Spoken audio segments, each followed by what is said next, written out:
Talk to me about what NIL has done to college football in general. When I was in school, my mom sent me $200 a month. And from that, I had to buy books, pencils, paper, plane tickets home, food, beer, anything I wanted, clothes that were aside from issue gear.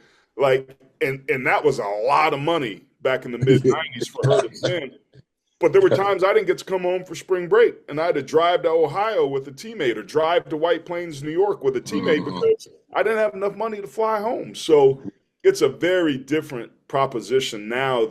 It shifted the focus away from what's best for the sport, what's best for the game, to what's best for me. It's introduced a professionalism that you and I didn't experience until we went to the NFL. You at UCLA, I don't know, you might have been paid to understand. We didn't do any of that You at in Notre Notre Dame, you know what Dame? I'm saying? Woo, Notre, yeah, So some would say you took a right. pay cut when you got drafted.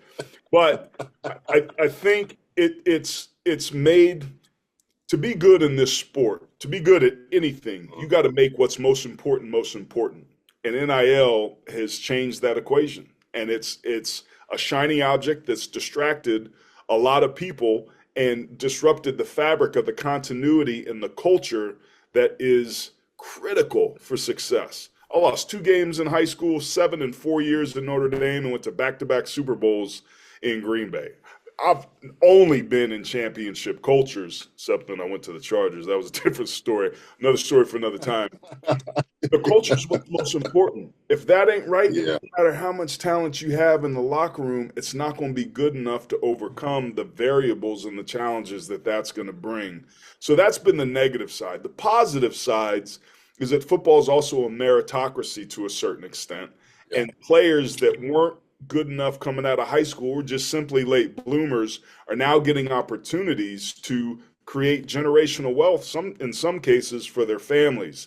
It's allowing players and incentivizing certain players that would be on the fringe that would want to leave early and not graduate because they wanted the payday. They can stay in school, get paid as much or more in certain cases than they would if they had left and gone on to the NFL and get their degree.